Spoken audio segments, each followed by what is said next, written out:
That time management thing is amazing, because I actually ask people to just measure a week. And the hardest part about doing that kind of measurement is leaving it alone. The measurement that you're dealing with is a real challenge, because while you're measuring it, you want to make changes because you start making observations. When I did it, for me, it was a real problem. I was really running out of hours. I didn't have enough time. I was really not doing very well. And what I noticed was I was spending 3.5 to 4 hours a day on email. And this was because every time that an email came in, I would respond to it, whether it needed it or not.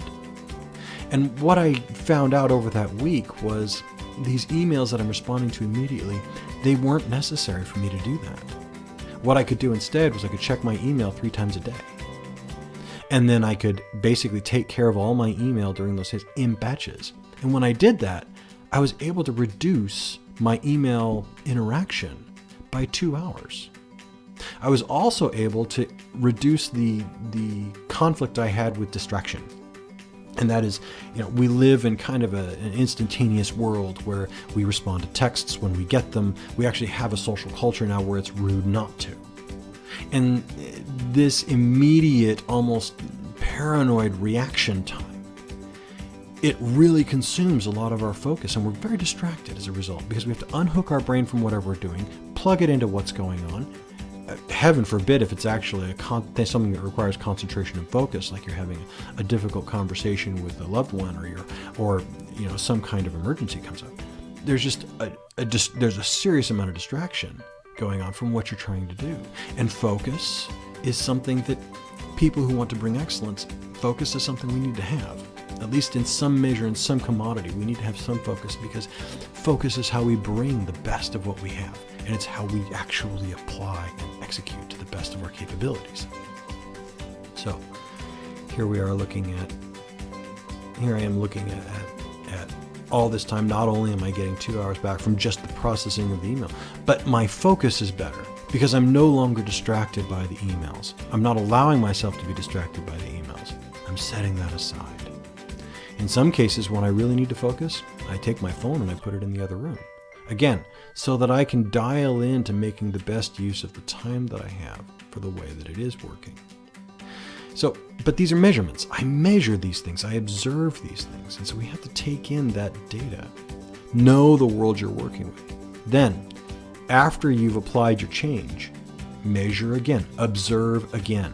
Now, it doesn't need to be a constant observation. I don't always think that constant observation is a good thing.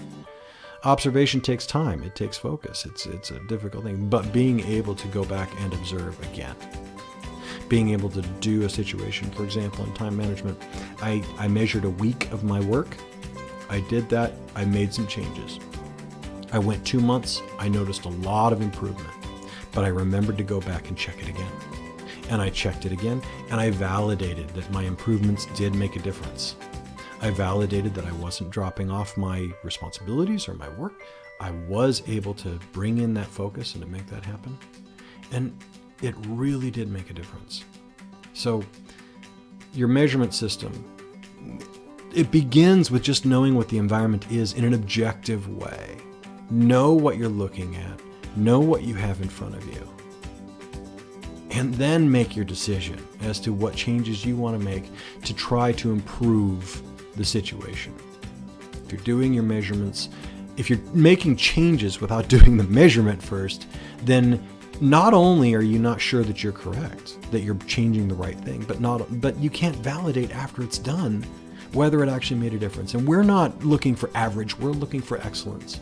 We're aspiring to something greater. We're pursuing the highest capability of what we're able to do. And in order to do that, we need to be able to observe it. We need to be able to compare ourselves as we grow, step by step, so that we can say definitively, actually, yes, this is making a difference. And we make a lot of suppositions about what makes things better and what makes things dumb. The number of experiments I've tried that actually failed, there's actually been quite a few. I put in all this work to try this new system, and I get 2 weeks in and this is not working. It didn't net the results that I thought it would. But the only reason why I knew that was because I was measuring it. So, have your observation.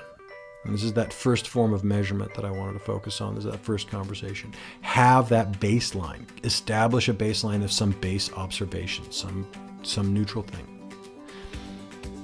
Then identify an actual plan to change your behavior or to change the circumstance. Then do a baseline observation again to see if it moved the needle, to see if it changed anything. And from there, you'll be able to observe and you'll be able to validate. Sometimes it's going to work and it's going to work great. Sometimes it isn't. And sometimes your observations will surprise you. The second measurement, even if it didn't improve something, turns out to have revealed the impact of what you did do on something else. And those can be very, very fun surprises when they happen. So there you go. A basic premiere, a first step toward that discussion of measurement. We'll have another one because I want to talk about measurements that how to frame the conversation about what to measure. That'll come up next. This is Miles. This is the Excellence Podcast. I'll see you next time.